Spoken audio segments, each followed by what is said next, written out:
on Miss Pink Reviews 2025 in general. The last quarter of 2025, I will be reviewing Marty Supreme, One Battle After Another, plus all the other things I was talking about in that other video. I literally don't remember. Hit the ground running. We're gonna start with Daniel Caesar's new project. Y'all know I don't be knowing names. So give me 1 second. Son of Spurgy. Beautiful, beautiful, beautiful album. It kind of gave me the same feelings that the first Coldplay album gave me, Parachutes, when I was listening to it for the first time ever. I was like, wait a minute, this is beautiful. And like the topics are just kind of relatable, like questioning yourself, questioning your motives, questioning your place in life. Really good album, and low-key what I needed for the fall, for the winter. Great melodic space to be in, and it's just like beautiful, like it sounds beautiful. Favorite song on there, Blue and Moon. Both of those are chef's kiss to me. Next, I'm gonna Bryson Tiller. I think it's called Vices. Let me see. It's called Solace in the Vices. Really long. I'm gonna start with that. It's really long. I'm not really a fan of albums that have mad songs on them. Like, I don't think anybody is. But I did miss Bryson in the R&B space. I think he brings something really, like, he has his own lane, he has his own voice, and he has something nostalgic about him because he really held, what was that, 2016, 2015 down with Don't Exchange. Girl, what? That first Bryson Tiller album really was holding it down in high school, like really took me back to the days. So I really enjoyed it. I didn't really enjoy the whole thing in totality, but my favorites were On My Way. I think that's the one where he sampled that Chris Brown song Ain't No Way. The real R&B girlies know Ain't No Way is really one of them ones. Like, I'm sorry, Chris Brown, because we do not support that. We do not support that man. But Ain't No Way is one of them ones. You cannot say it's not. And then I really enjoy First Place because I am egotistical and self-absorbed. So of course I would love a song about a man putting the woman that he loves in first place in any way, shape, or form. I'm a fan. Yes. What's the song with Lil Tyler, No Sharing? I like that song too. I also agree, I also concur. Like, no, I'm not sharing. I'm not a sharer. I don't want to share. Period, point blank. Some of this album is rapping Bryson Tiller, where he's really just popping his shit, which a lot of y'all be sleep on. Like, he really get down like that. So it's a nice mix. It's a nice hodgepodge of all versions of Bryson Tiller. But I do like the pro monogamy, pro unit, pro power partnership, pro no sharing, pro my woman in first place. I like that version of him because that's what I like. But that's just me. Mariah the Scientist? Oh, bitch. I was not familiar with her tea, her gag, her lore. But that lady there, that little lady got something up her sleeve. She really know how to get to the girls with heart. Like, she really know how to get to the love of girls. And this was really my first time really indulging in one of her albums, and I was pleasantly surprised, very pleased. I usually just like her singles and whatnot, but Rainy Days, Like You've Never, phenomenal. Phenomenal. She really is just like speaking to the lover girls. Like, I feel like that was her whole point. That was her whole theme. And I think that I love that she stuck to theme. Like, I love that she did her big one. Is It a Crime is a good one too. I really like Is It a Crime because the theme of that song is so real. Like, people be treating being in love like it's something so spooky, scary, taboo, when it's like this whole spinning planet runs off of said thing. Today's society is a bit like anti-relationship, anti-love, and they just find it so taboo. And it's so interesting because is it a crime to be in love a couple times? Like, really though, like, all this long life, I'm gonna be in love a few times, a lot of times, hopefully, because I love love. So I like the theme of that song. And then my other favorites are Like You Never and No More Entertainers. No More Entertainers is real. No More Entertainers is real, cause no more entertainers. No more fake niggas. No more niggas who was entertaining. No more niggas who was not really about it. Like, no more of that. Love that. Destin Conrad dropped an album, a jazz album called Whimsy. Fabulous, fabulous work, darling. Fabulous work. Even the poetry by Bay Davis, that really ate it up. I really love that. My favorite song on there is definitely Wash You Away. I've been there too many times. I ain't gonna lie. Like, as a real yearner, like, I just had that emotion and these thoughts that he's speaking on too many times. I really, really love that song. And I love the video too. But the rest of the album is really smooth as well. Really like jazzy, sexy, grown. Bed-Stuy is a cute song as well. I really enjoy that. I also live there. So yeah, like really nice album, really smooth album. I like to put it on when I'm cleaning. Real grown and sexy. Like you putting it on when you doing grown stuff. Cleaning, reading, you know, just vibing, mellowed out. I really enjoyed that album. Tame Impala, Deadbeat. Missed that man. I miss Kevin Parker from the bottom of my heart. And whoever broke his heart, thank you for doing God's work. Thank you. I was tweeting about it as soon as I first heard it. Like, I have never heard like these topics be discussed over these BDMs. Like, I've never heard these topics being discussed over these BPMs. Like, this is crazy. He's talking about a lot of heartbreak and he's talking about a lot of like disappointment and just like moving on and difference in perspective. His lyrics have always been really vulnerable and relatable. This one was just like different, especially coming from a space where I feel like I'm just experiencing a lot of loss in this chapter of my life.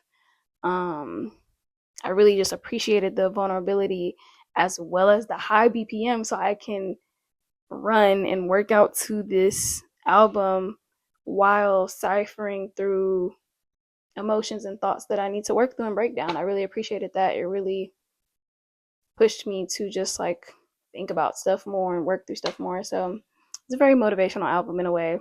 Favorite on that album, End of Summer for sure. End of Summer's Chef's Kiss. And what else? Oblivion was good. Just a good album overall. And the Tiny Desk performance was phenomenal. The Tiny Desk performance was phenomenal because they made so many of the songs like acoustic in this nice fun way. Phenomenal. Another Tiny Desk performance that's good for that is Pink Panthers. Beautifully acoustically arranged songs. It was gorgeous. Oh, what another point I wanted to make about that album is like a consistent feeling of a heartbeat throughout all the songs. Maybe I'm dragging it. Maybe. But the artist in me felt like that was intentional from the artist who made it. Each song has like a continuous beat that is reminiscent of a heartbeat to me. Or that like, and it feels like it continues throughout the whole album. Let me know if I'm tripping in the comments. Let me know if I'm just crazy. But anyway, Mona Leo, Who Did the Body? I finally tapped in. I was gonna give it to y'all live, but I just didn't feel like it. I listened to it in the gym the other day, and no tea, no shade, she chewed. Now, what I will say is, I feel like she is looking for a way to take her passion for like life after death, life after death, and her like interest in after death things. I forget what it's called, but like, you know, the people who like fix the body for the casket and XYZ, like her interest in those things, she's finding a way to put it in music, and she's also finding a way to like make it motivational, which I really, really enjoy. Dignified, where she's talking about not driving drunk and getting an Uber.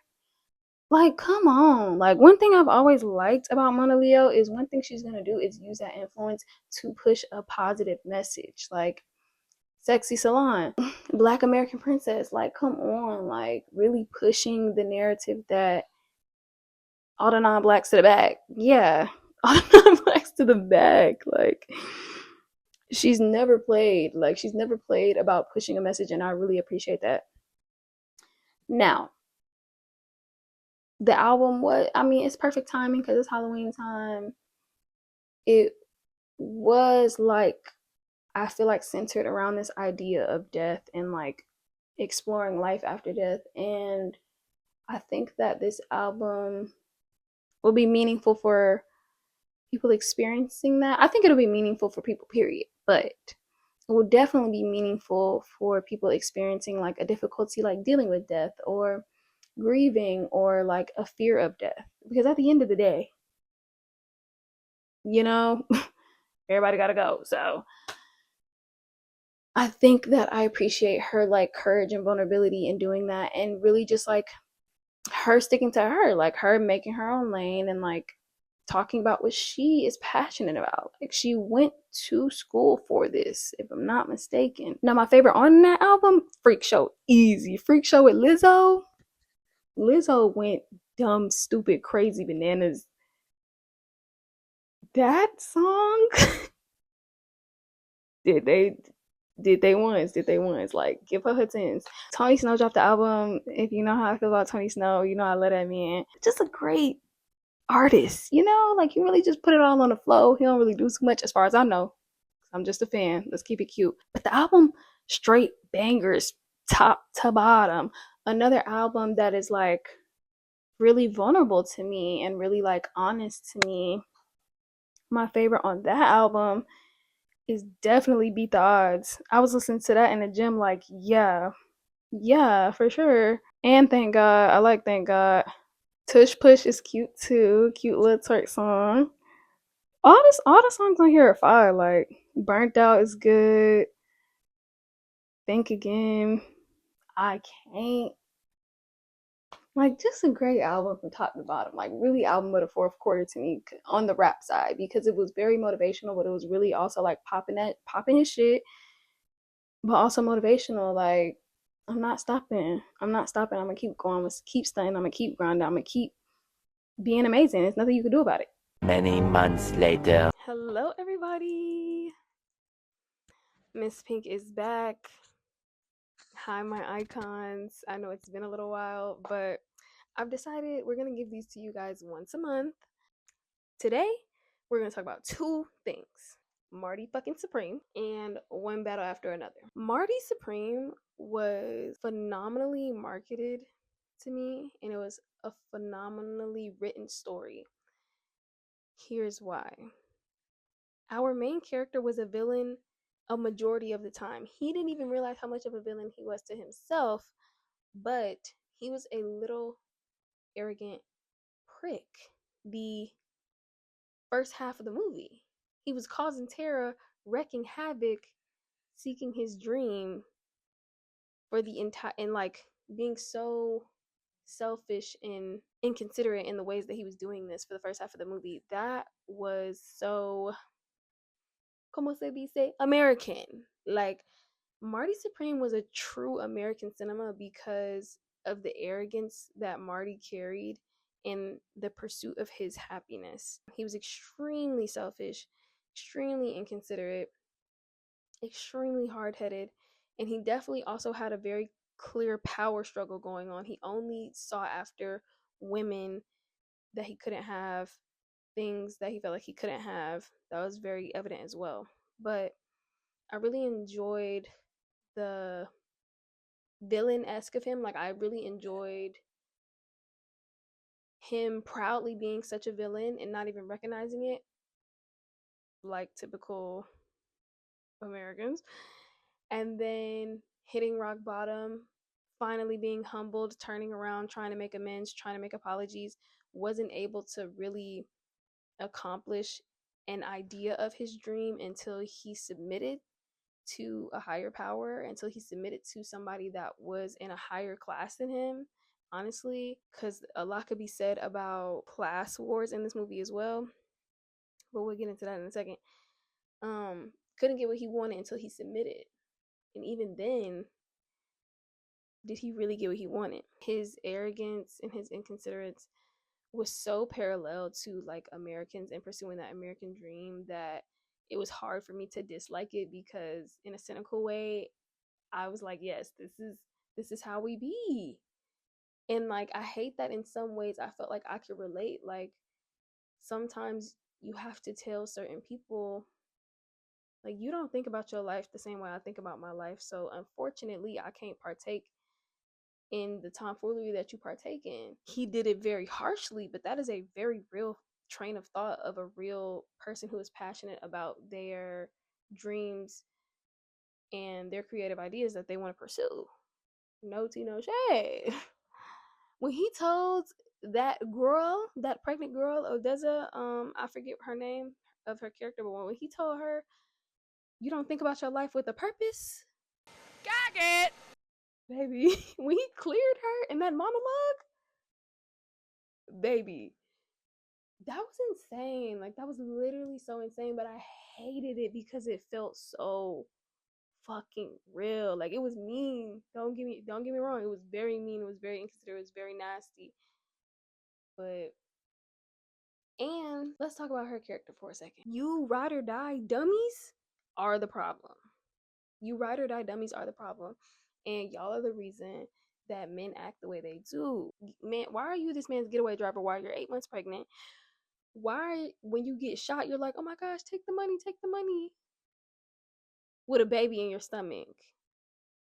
Then you tried to run your own little scheme after your little fake black eye scheme didn't work on Marty, and now the henchman got you locked up in the bag. Like, girl, just ride or die for what? Like, and I feel like it's kind of sad because people view like such self-sacrificing as love, and it's like, girl, girl, that's not love. That's infatuation. That's not love. That's codependence. Now, Odessa cleared. Give her Oscar today. Give her Oscar right now.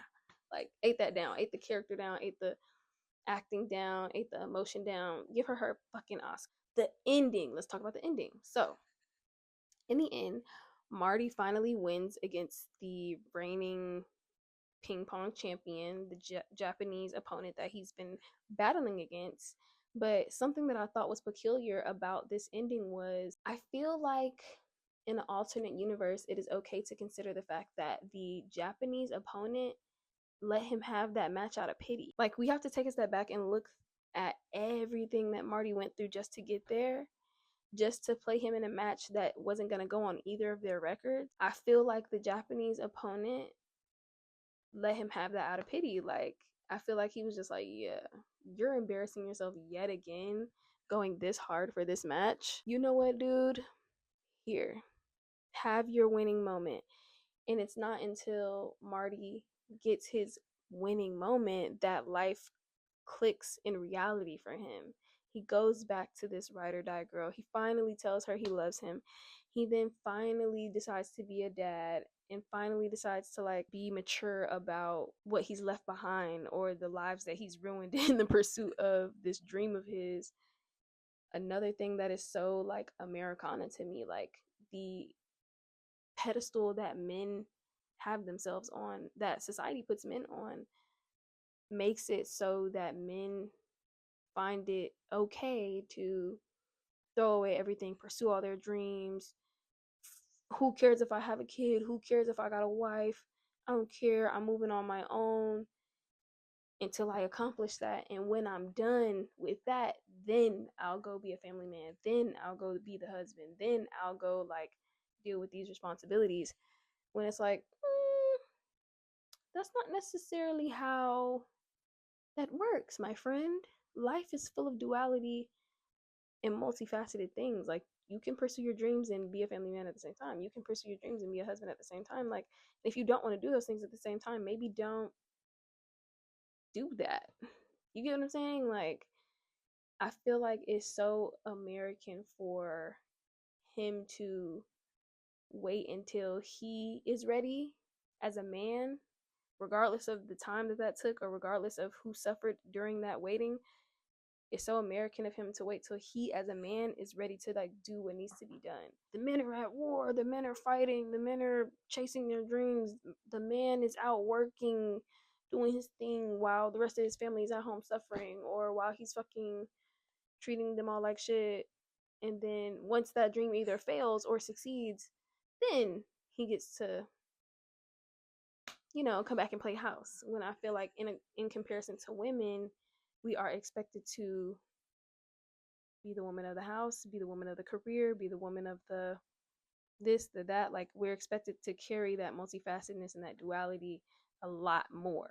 So I thought that was very interesting. Overall, the cinema was amazing. Actors were amazing. I need to see a clearing at the Oscars this year, okay? And then after that, a very serious conversation needs to be had about how far taste can take you, because let's switch gears to Tyler Okuma. I don't know if I'm saying that right, but aka Tyler the Creator. It is not above me to notice that anything that he has been a part of is damn near gold. Like, Buddy damn near got the Midas touch. But that comes from him having taste. That comes with him trusting his own intuition and being very picky about what he shares his creative mind with, whom he collaborates with. Having taste can take you so far. And even though his role may have seemed minute, it is something to notice that anything that Tyler the Creator is a part of is typically a 10 out of 10 banger. Whether that's shoes, whether that's clothes, whether that's fashion houses, whether that's movies, like, a conversation needs to be had about tastemakers and how he is one of the best ones. Next movie is One Battle After Another. And let me tell y'all something. Going into that movie, I didn't think that I didn't think that it was gonna give Americana as well. Like, I didn't think that it was gonna give like underground agency fighting for the people, free the people fighting the power. Like, I didn't think that we was gonna get into that, but we did, and it's like, okay, period. Shout out French 75. If you know, you know. With that being said, though, that movie was just interesting because it was like, it had hints of like comedy to it, which I liked, but it was about very real things going on in real time. Like, these white people are taking these immigrants, deporting them, treating them terribly, raping them, beating them, having babies with them, then having back office meetings about how they having babies with them, then sending out bounty hunters to find said babies. Like, let's keep in mind that the back office meetings be the KKK 9 times out of 10, the white elitists.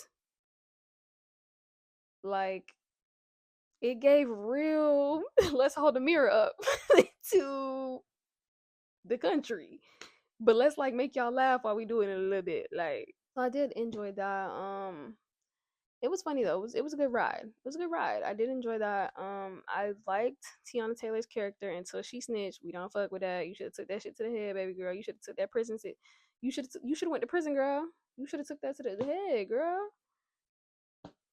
Fight for your people. Take your ass to jail for your people. Fuck. Like, no tea, no shade.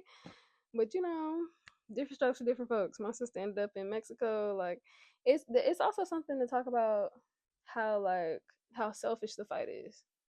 Like, are you fighting for your people or are you fighting for yourself? Is this like your people type of thing, or is this an ego thing? Like, are you getting off on this? I feel like Tiana Taylor's character was getting off on it for a very long time. Even the very infamous scene of her shooting the gun while she's pregnant. It's like, you have this aura or this delusion that you're doing this for the people. I'm fighting the power, da da da da. But you gain a sense of hierarchy from this. You gain a sense of power and authority from this. This is a stroke to your ego. The second you lose that connecting with also losing your freedom, damn near, it gets real mousy. It gets real New York sewers around there. That was just something to think about as well. Leonardo DiCaprio's character. I lost my girl, lost my team. I gotta take care of this kid. Blowing down. Blowing down. And I get that. Like, I get that really bad. The daughter, she was cool. Y'all know how I feel about racially ambiguous people. Y'all don't know how I feel about racially ambiguous people, actually. But, child, every villain is light skinned. Yeah. I'm just saying, I'm not. But the daughter, she had a cool little story too. She figuring herself out. She figuring her life out. She finding out her mama is a rat. She got to fight for her life against these people trying to take her. She don't know nothing. She just vibing. Then niggas start trying to take her and kill her. It's a lot going on. Them back office meetings with them 4 white men, that shit was so KKK coded. Like that shit was so funny, bruh. Like they really be in the back of the bag plotting. Colonel Lockjaw, he went out as he deserved. I knew they was gonna take his ass out, but funny enough, again, going back to that Americana man pursuing his on the pursuit of happiness type of thing. That nigga went out happy. He went out happy because he thought that he had finally made it to the elites of white people. They let him in that office and then they got rid of him because he was a hazard to them. But to his knowledge, he had finally made it, but he kicked his feet up. That was a great scene. That was a great scene. Even the way it was shot. Kicked his feet up, he relaxed, he looked up, and he was gone. There was this one part where like we was watching Leonardo DiCaprio's character get chased through a town for about 20 minutes. I don't like filler moments in a movie, girl. Like y'all could have dragged it. What I did like about that town was though that everybody was working together for the greater good. That was community. That was community. When she let him out that hospital back door, That's what the fuck I'm talking about. that's what the fuck I'm talking about. That's what the fuck I'm talking about. Beautiful level of community. Like, so, like, I believe that places like that truly exist. I hope you all liked my last quarter of 2025 wrapped Miss Pink reviews. I can't wait to talk about stuff in 2026 with you all. See you later.